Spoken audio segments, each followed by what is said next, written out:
கலையாத கல்வியும் குறையாத வயதும் ஓர் கபடு வாராத நட்பும் கன்றாத வளமையும் குன்றாத இளமையும் கழுபிணியிலாத உடலும் சலியாத மனமும் அன்பு அகலாத மனைவியும் தவறாத சந்தானமும் தாழாத கீர்த்தியும் மாறாத வார்த்தையும் தடைகள் வாராத கொடையும் தொலையாத நிதியமும் கோணாத கோலும் ஒரு துன்பமில்லாத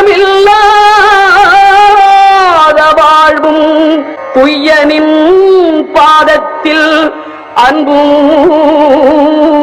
உதவி பெரிய தொண்டரோடு கூட்டு கண்டாய்.